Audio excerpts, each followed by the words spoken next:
جنت کے اندر جو درجات ہیں، اب اس درجات کو حاصل کرنے کے اپنے الگ ریکوائرمنٹ ہیں، اس کے اپنے الگ ریکوائرمنٹ ہیں۔ اس کا تقاضا یہ ہے کہ جب آپ کا عمل جیسا ہوگا ویسے ہی کیٹیگری دی جائے گی۔ تو حضرت ابو بکر صدیق کا جو درجہ ہوگا وہ کیسا ہوگا؟ جو صدیقین میں سے شمار، صحابہ اور صحابہ میں بھی بڑا مقام۔ حضرت ابو بکر صدیق فرما رہے ہیں کہ جنت میں میرا ساتھی ہوگا جس نے 1 درہم بھی میلاد کے اہتمام پر خرچ کیا۔ کیا بات ہے، سبحان اللہ۔ اور اسی کتاب میں حضرت عمر فاروق کے تعلق حضرت عمر فاروق رضی اللہ عنہ کے بارے میں ارشاد فرماتے ہیں کہ قال عمر فاروق رضی اللہ عنہ من انفق من عزم مولد النبی صلی اللہ علیہ وسلم فقد احیا الاسلام، کہ جس نے اس میلاد مصطفیٰ کی تعظیم کی، اس کا احترام کیا، فقط احیا الاسلام، گویا کہ اس نے اسلام کو زندہ کر دیا۔ واہ واہ واہ واہ، کیا بات، ثبوت مانگتے ہو؟ صحابہ نے کیا، خلفائے راشدین نے کیا، ائمہ مجتہدین نے کیا، کتنے ثبوت کی ضرورت ہے؟ علامہ ابن جوزی نے میلاد مصطفیٰ پر کتاب لکھا۔ واہ واہ واہ واہ، سبحان علامہ اللہ۔ ابن جوزی نے میلاد مصطفیٰ پر کتاب لکھ ڈالا۔ اب آئیے بات کرتے ہیں حضرت عثمان غنی کے بارے میں۔ یہ جو 2 دلیل میں نے پیش کی، حضرت عثمان غنی کے بارے میں فرماتے ہیں کہ من انفق على قراءة مولود النبی صلی اللہ علیہ وسلم فكأنما شهد غزوة بدر وحنین، کہ جس نے میلاد کے اہتمام پر 1 درہم بھی خرچ کیا، اس کو سجانے اور سنوارنے میں اپنی بیش بہا قیمتوں کو، اپنی رقم کو خرچ کیا، گویا کہ وہ جنگ احد اور جنگ بدر میں شہید ہونے کا درجہ پائے گا۔ نعرہ تکبیر، نعرہ رسالت، یا رسول اللہ، عظمت میلاد مصطفیٰ، زندہ باد، نعرہ تکبیر، اللہ اکبر، نعرہ رسالت، یا رسول اللہ، نعرہ مدینہ بخاری شریف، زندہ باد۔ سبحان اللہ، سبحان اللہ۔ 30 صحابی رسول کی بات ہوئی۔ اب آئیے مولا علی کے بارے میں۔ واہ واہ واہ، علامہ ابن حجر الشافعی مولا علی کے بارے میں کیا لکھتے ہیں؟ مولا علی کے بارے میں لکھتے ہیں کہ حضرت مولا کائنات رضی اللہ عنہ نے ارشاد فرمایا کہ جس نے میلاد مصطفیٰ کا اہتمام کیا، اس کی تعظیم کی، اس کی توقیر کی، یدخل جنت بغیر حساب، جنت میں بغیر حساب کے داخل کیا جائے گا۔ اللہ اللہ، واہ کیا بات ہے۔ اور وَيَخْرُجُ مِنَ الدُّنْيَا بِالْإِيمَانِ، اور اس دنیا سے جائے گا ایمان کی حالت میں جائے گا۔ واہ، کتنی دلیلوں کو کاٹو گے، کتنی دلیلوں کو رد کرو گے؟ کتابیں بھری پڑی ہیں، مطالعہ کی ضرورت ہے، اپنے مطالعہ کے اندر وسعت پیدا کرنے کی ضرورت ہے۔ اور یہ تو عشق کا معاملہ ہے، یہ تو عشق کا طیبہ نہ صحیح افضل مکہ ہی بڑا ظاہر، طیبہ نہ صحیح افضل مکہ ہی بڑا ظاہر۔ ہم عشق کے بندے ہیں، کیوں بات بڑھائیں گے؟ کیا بات ہے، سبحان ہم اللہ۔ عشق کے بندے ہیں، کیوں بات بڑھائیں گے؟ یہ کہ مولد مصطفیٰ کی بات ہے، سرور کائنات جس کو حضرت ایاز قاضی ایاز اپنی کتاب الشفا میں لکھتے ہیں، اللہ رب العزت ارشاد فرماتا ہے کہ زین اللہ محمدن بزینت الرحمہ۔ کیا فرماتے ہیں قاضی ایاز محدث کبیر اپنی کتاب الشفا میں؟ فرما رہے ہیں کہ اللہ رب العزت نے سرور کائنات محمد مصطفیٰ صلی اللہ علیہ وسلم کو مزین فرمایا، سیدنا محمدن بزینت الرحمہ، اپنی صفت رحمت سے مزین کیا۔ یہ رحمت اور یہ رحمان، یہ صفت کس کی؟ یہ صفت اللہ کی ہے، اور اللہ کی جو یہ صفت ہے، صفت رحمانیت، صفت رحیمیت، اللہ نے اپنے محبوب کو اس کا مظہر بنایا ہے۔ مظہر بنایا، سبحان اللہ نے اپنے محبوب کو اس کا مظہر بنا کر کے فرمایا کہ میں نے مصطفیٰ کو اپنی صفت رحمت کا، صفت رحمان کا صفت رحیم کا متشکل بنا کے دنیا میں بھیج دیا. سبحان اللہ. وہ جو دنیا میں آئے ہیں وہ سراپا رحمت. آپ دیکھ رہے ہیں رحمت مجسم نعمت سراپا. موضوع کتنا لاجواب ہے. پر اس موضوع کو ہم قرآن سے سمجھیں گے. اس موضوع کو ہم قرآن سے سمجھیں گے. میں نے ابھی آپ کے سامنے قرآن کریم کی تلاوت کرنے کا شرف حاصل کیا. وما ارسلناک الا رحمتا للعالمین. اس آیت کو نظر میں رکھیں, اس شعر کو دیکھیں اور اس آیت کی تشریح ملاحظہ فرمائیں. میں زیادہ طویل گفتگو نہیں کروں گا کیونکہ حکم یہ ہوا ہے کہ 12 بجے جلسے کا اہتمام کر دیا جائے. تو میں اپنے ٹاپک پر آتا ہوں. رحمت مجسم نعمت سراپا. اللہ رب العزت ارشاد فرماتا ہے وما ارسلناک الا رحمتا للعالمین. اللہ نے اپنے محبوب کو 2 شانوں کا مجموعہ بنایا, 2 شانوں سے نوازا. پہلا کیا ہے؟ آپ کی پہلی شان یہ ہے کہ آپ کو اللہ نے بدء انبیاء بنایا. بدء انبیاء یعنی بدء نبی بنایا. یعنی نبیوں کی اطلاع آپ سے ہو رہی ہے. کیا بات ہے. انبیاء کی اطلاع آپ سے ہو رہی ہے اور خاتم الانبیاء بنایا. یعنی آپ کو تاجدار بدء نبوت بھی بنایا اور تاجدار ختم رسالت سے بھی فرمایا. لہذا اللہ نے ان کو عظیم شان سے آپ کو مصروف فرمایا اور فرمایا وما ارسلناک الا رحمتا للعالمین. اب غور کریں اس لفظ رحمتن پر, بہت غور سے میری تقریر سماعت کریں تب بات سمجھ میں آئے. لفظ رحمتن پر غور کریں. یہاں رحمتن نصب آیا یعنی اس کے اوپر 2 زبر ہیں رحمتن. اگر اس کے 4 معنی ہیں مگر میں علامہ آلوسی اپنی تفسیر میں 2 معنی کی وضاحت کرتے ہیں. حالانکہ علامہ قرطبی نے 4 لکھا ہے مگر میں آپ کو سامنے خلاصے کے طور پر جو زیادہ اس موضوع کے مناسبت سے ہے میں صرف 2 تشریح کروں گا اور 2 تفسیر بیان کروں گا. رحمتن للعالمین. اگر رحمتن کو مفعول لہو مان لیا جائے, حالانکہ یہ علمی چیزیں ہیں وہ مفعول لہو آپ نہیں سمجھ پائیں گے, اس کو آپ اسکپ کر دیجیے. اتنا سمجھیے اگر اس کو مفعول لہو مان کر اس کو 2 زبر دیا جائے تو میننگ کیا ہوگا, اس کا مطلب کیا ہوگا؟ وما ارسلناک الا رحمتا للعالمین. اے محبوب ہم نے آپ کو سارے جہان کے لیے سارے عالم کے لیے رحمت بنا کر بھیجا. اگر یہاں پر مفعول لہو مانیں گے تو معنی یہ ہوگا اے محبوب میری جو صفت رحمانیت ہے, میری جو صفت رحیمیت ہے, میں اس کو آپ کے لیے ایک واسطہ کے طور پر بنا کر بھیج رہا ہوں. یعنی آپ کو اپنے رحمان کا ذریعہ اور وسیلہ بنا کر دنیا میں مقبول کر رہا ہوں. معنی کیا ہوگا اے محبوب آپ کو میں اپنی رحمت کا ذریعہ بنا کر بھیج رہا ہوں. ایک یہ بھی رحمت کا ذریعہ واسطہ. کیا بات ہے. یعنی اللہ رحمان اللہ رحیم ہے. اب اللہ اپنی رحمت اور اپنے رحمان جس کو اللہ کی رحمت کی ضرورت پڑے گی اللہ وہ رحمت اپنے محبوب کے وسیلے اور توسط سے لوگوں کے تک پہنچائے گا. بات سمجھ میں آئی؟ ڈائریکٹ نہیں پہنچائے گا, وسیلے کے ذریعے پہنچائے گا. اللہ تو مخلوق سے ڈائریکٹ بات بھی نہیں کرتا ہے. اللہ مخلوق سے ڈائریکٹ بات بھی نہیں کرتا ہے. فرمایا گیا قل هو اللہ احد اللہ الصمد لم یلد ولم یولد ولم یکن له کفوا احد. یہاں پر بات کرنی ہے مخلوق سے مگر بیچ میں وسیلہ کے طور پر اللہ اپنے محبوب کو لا رہا ہے. قل اے محبوب فرما دیجیے هو اللہ احد, وہ اللہ ایک ہے.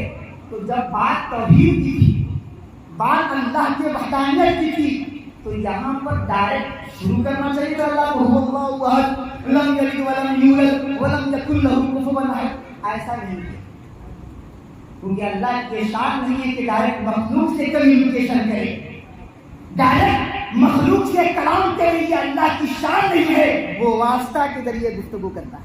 کیا بات ہے وہ ذریعہ کے ذریعے گفتگو کرتا ہے، وہ وسیلہ کے ذریعے گفتگو کرتا ہے اور ایک باریک سی تعلیم دیتا ہے.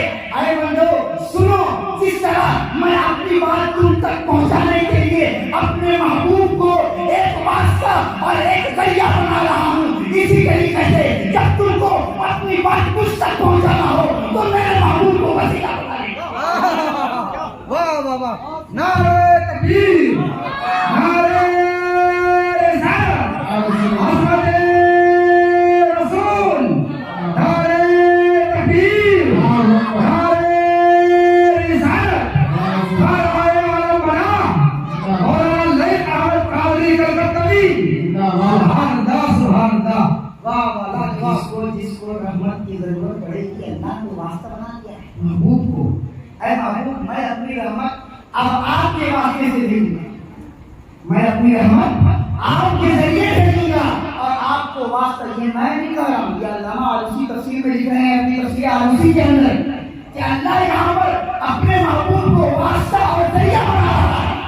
نعرہ تکبیر، نعرہ رسالت، علماء اہل سنت، حضرت الحاج قاری رحیم الدین صاحب دھنوادی، نعرہ تکبیر، نعرہ رسالت.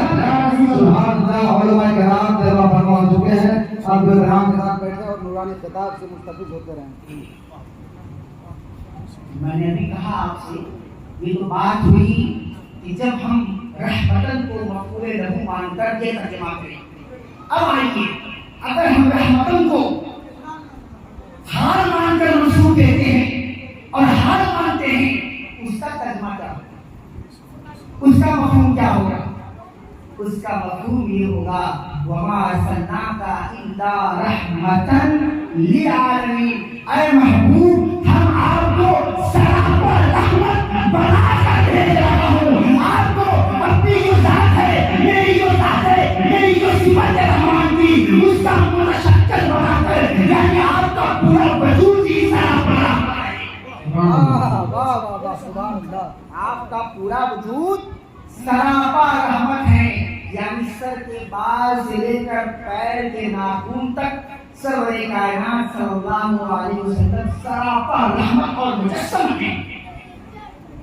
سرکار عالم صلی اللہ علیہ وسلم جب سراپا رحمت ہو گئے اور سراپا نعمت مجسم ہو گئے، ظاہر سی بات ہے کہ آپ کا جو جسم ہے وہ بھی رحمت ہے، آپ کا جو جسم ہے وہ بھی رحمت ہے، آپ کی جو روح ہے وہ بھی رحمت ہے، آپ کا جو قلب اطہر ہے وہ بھی رحمت ہے، آپ کے جسم کے اندر جو خون دوڑ رہا ہے وہ بھی رحمت ہے، آپ کے شمائل بھی رحمت ہے، آپ کی عادت و اطوار بھی رحمت ہے، آپ کا گفتگو بھی رحمت ہے، آپ کا کلام بھی رحمت ہے.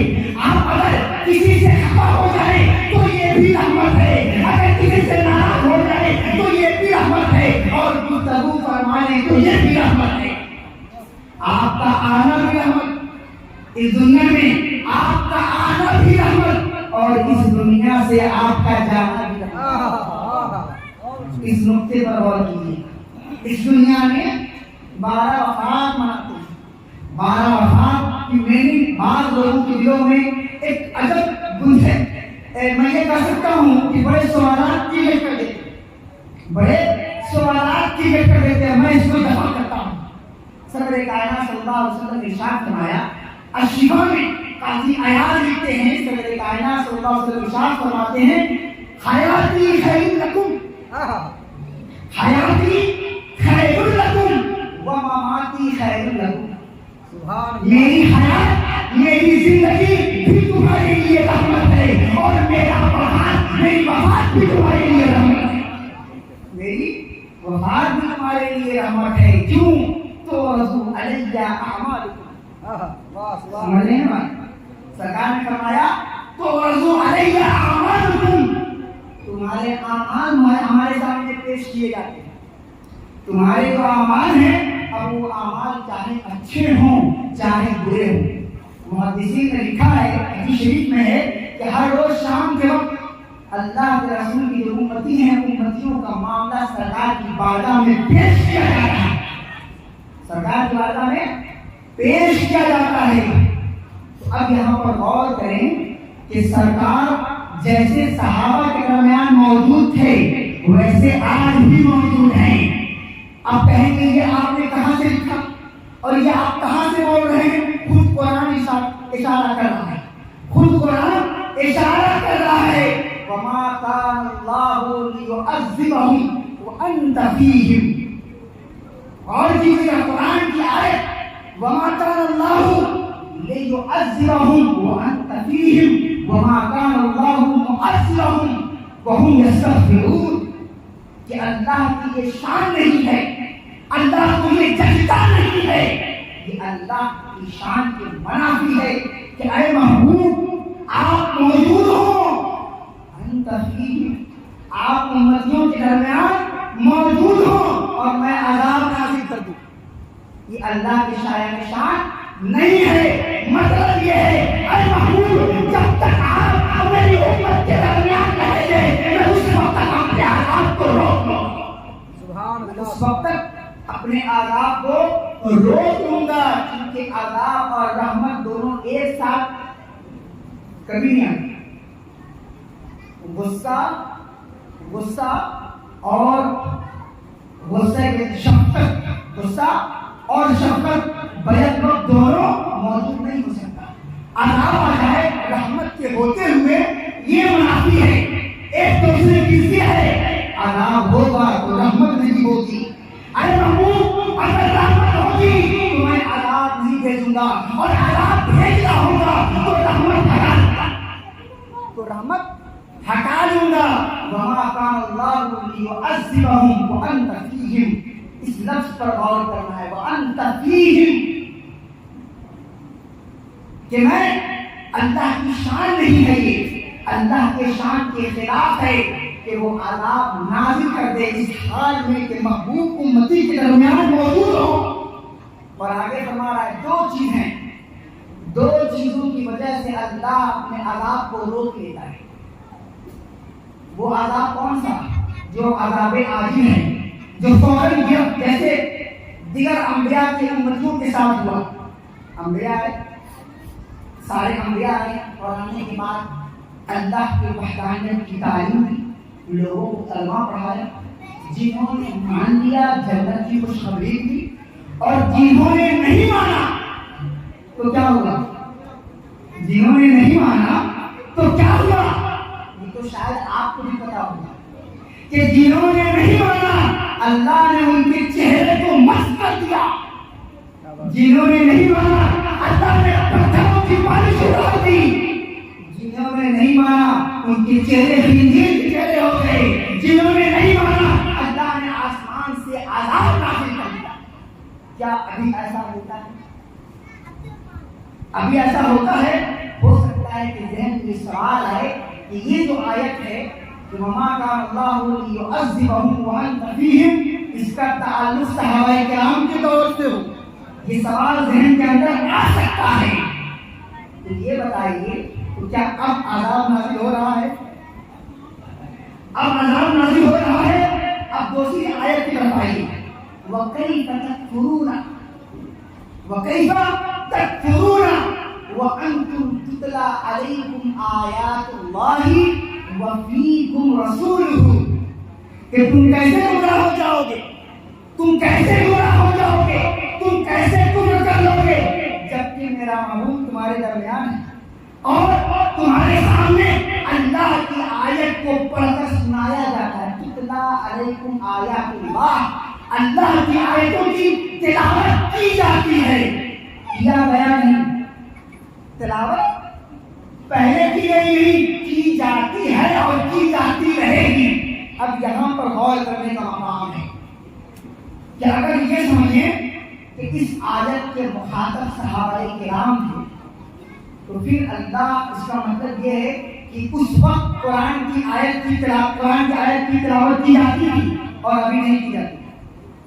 ہر سال آپ لوگ رمضان میں تلاوت سنتے ہیں نا بھائی، ایک ختم قرآن سنتے ہیں، سب لوگ سنتے ہیں، تو تلاوت تو ہو رہی ہے، کیونکہ لفظ جو آیا ہے آیت کے اندر مدھول آیا ہے، تتلا علیکم آیات اللہ، کہ اللہ کی آیت کو پڑھ کر سنایا جاتا ہے، اللہ کی آیت کی تلاوت کی جاتی ہے، مطلب پہلے بھی کی جاتی تھی، اب بھی کی جاتی ہے اور آخری تک کی جاتی رہے گی۔ اگر اس پہلے جس کو اگر آپ مسلمانوں کے ساتھ یعنی اس دور کے لوگوں کے ساتھ اگر آپ یہ کہتے ہیں اس کا اطلاق اس دور کے لوگوں کے ساتھ ہے، تو دوسرا جز کیا ہے؟